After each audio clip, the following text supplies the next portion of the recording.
So hello जी, good morning आप सभी को। वेलकम है आपका हमारा प्यारा चैनल नेहा एकनार पे और प्यारा सा एसएससी स्टडी ब्लॉग पे।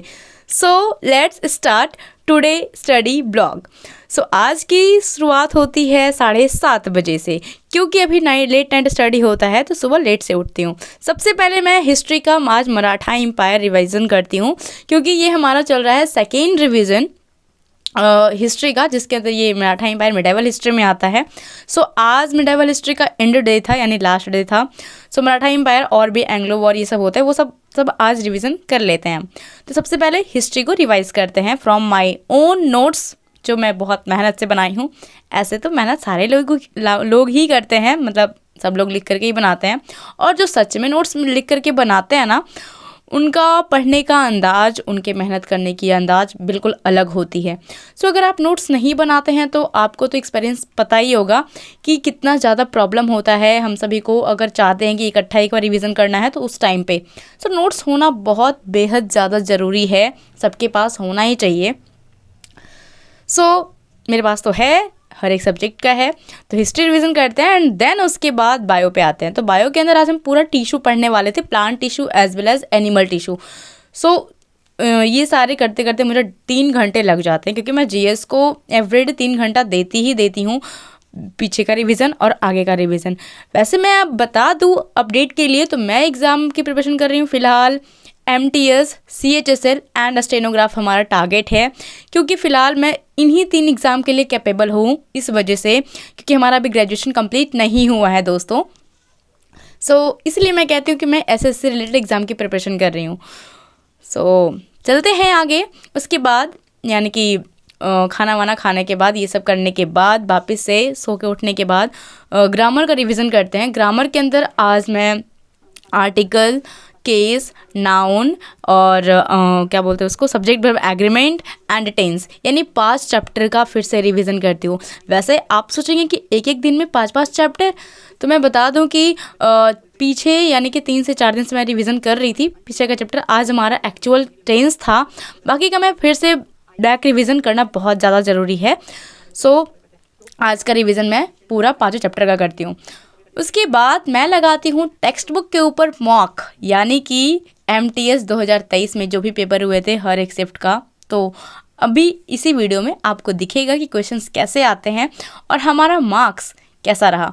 सो अभी मैं जो चैप्टर वाइज रिवीजन कर रही हूँ, हमारे पास एक बुक है a mirror of common error, उससे मैं पढ़ती हूँ, चैप्टर वाइज रिवीजन करती हूँ। उसके बाद मैं अभी फ़िलहाल तो मॉक टेस्ट दे रही हूँ इस टेक्स्ट बुक के ऊपर, जो कि मैं ये परचेज़ की हुई हूँ इसका सब्सक्रिप्शन, इस वजह से। सो MTS का भी मैं दे रही थी फ़िलहाल। क्वेश्चंस अच्छे होते हैं। इसमें ग्रामर मेरा माइनर मिस्टेक्स, सिली मिस्टेक जिसको कहते हैं, वो हो जाता है, और वो कैब में थोड़ा प्रॉब्लम हो रहा है, क्योंकि एडियम्स वगैरह ये सब में। सो हमारा आज का मार्क्स रहा है 47 आउट ऑफ 75, जो कि बहुत पुअर मार्क्स है, आई नो। अभी फ़िलहाल हम 4 टोटल टेस्ट दे चुके हैं। फर्स्ट में हमारा आया था 37, सेकेंड में हमारा आया था 49, फिर 35 पे आया, एंड देन फिर 41 पे आया, 43 पे आया, फिर मैं आ गई 47 पे। सो ऐसा चलता रहता है, अप्स एंड डाउन। उसके बाद खाना वाना खाने के बाद मैं ट्यूशन पढ़ाती हूँ। तो ये हमारा 3 बजे से ट्यूशन पढ़ाना स्टार्ट होता है। तो पहला 3 से 4:30 का ये बैच था। उसके बाद ऐसा कंटिन्यूसली करते करते जो है हमारा ये लास्ट था, यानी 7 बजे तक का। तो ये फाइनेंशियली के लिए बहुत इंपॉर्टेंट है। उसके बाद मैं आधा घंटा छत पे जाती, छत पे जाने के बाद फैमिली के साथ टाइम स्पेंड करते हैं, थोड़ा सा बच्चों के साथ, क्योंकि ये भी बहुत ज़्यादा ज़रूरी है। उसके बाद 7:30 बजे से पढ़ने बैठते हैं। सबसे पहले हम वोकैब रिवीजन करते हैं, क्योंकि अभी तक हमारा वोकैब रिवीजन नहीं हुआ था, और यही हमारा सबसे ज़्यादा वीक पॉइंट चल रहा है अभी इंग्लिश के का अगर बात करें तो। सबसे पहले नीतू मैम का एक वोकैब का बुक है, उसमें विजुअलाइजेशन वाली एक वोकैब है, बहुत सारी वर्ड्स है यहाँ पे। तो अगर आप ये भी पढ़ लेंगे तो बहुत सारा इसमें सिनोनिम्स वगैरह इसमें कवर होता है। जैसा कि हमने मॉक दिया तो मुझे बहुत सारा वर्ड्स मिला, इन्हें यहीं से मिला है। और उसके बाद फिर बहुत सारे रूट वर्ड है, रूट वर्ड से रिलेटेड वर्ड, जो कि आपको रूट वर्ड पता होना चाहिए, क्योंकि कई बार ऐसे होते हैं कि न्यू वर्ड मिल जाते हैं, तो उस टाइम पे तोड़ने के लिए और उसका मीनिंग निकालने के लिए रूट वर्ड ही हमें हेल्प करता है। इस वजह से रूट वर्ड की रिवीजन ज़्यादा से ज़्यादा हो सके तो करें, अगर आपके पास अवेलेबल है ये बुक तो। ऐसे तो वो कैब का बुक सारे ही यूज़फुल होते हैं और सारे ही अच्छे होते हैं, मेरा मानना ये है। ठीक है, बस उसे अच्छे से पढ़ना चाहिए। एक बुक उठाएं, कोई सा भी हो, अपने हिसाब से और उसको एकदम अच्छे से पढ़ें, एकदम 3 से 4 बार 5 बार जितनी आपके पास टाइम हो। बुक बदलने से कुछ नहीं मिलने वाला है, उसमें कंटेंट सेम होते हैं, बस डिज़ाइनिंग, पेपर क्वालिटी थोड़ी बहुत डिफरेंस होते हैं, तो उस पर ना जाएं क्योंकि थोड़े बहुत दो डिफरेंसेस एग्ज़ाम में भी आ जाते हैं। सो किसी एक बुक को लेकर टारगेट बनाएं, ओके। उसके बाद मैथ्स के ऊपर आते हैं, तो हमारा भी क्लास भी करना होता है एंड रिवीजन भी। तो रिवीजन में हमारा चल रहा है सिंपल इंटरेस्ट, जिसका मैं 40 तक रिवीजन कर चुकी थी, 40 नंबर ऑफ क्वेश्चंस तक। उसके बाद आगे करने वाले थे आज। सो आज का हम कर पाए हैं 90 तक। सो मैथ्स अभी का स्पीड हमारा थोड़ा भी लो है क्योंकि हमारा ये फर्स्ट रिवीजन है। सो कोई क्वेश्चन में हमारा मतलब क्या बोलते हैं उसको, सॉल्यूशन देखना ही पड़ जाता है। सो कोई बात नहीं, मुझे इस बात का कोई गम नहीं है क्योंकि ये फर्स्ट रिवीजन है। हो सकता है सेकेंड रिवीजन में बिल्कुल भी देखने की ज़रूरत ना पड़े और हमारा स्पीड भी थोड़ा इंक्रीज़ हो। सो अगर पॉजिटिव के साथ अगर प्रिपरेशन करेंगे तो ऑलवेज आपको रिजल्ट ही पॉजिटिव ही मिलेगा।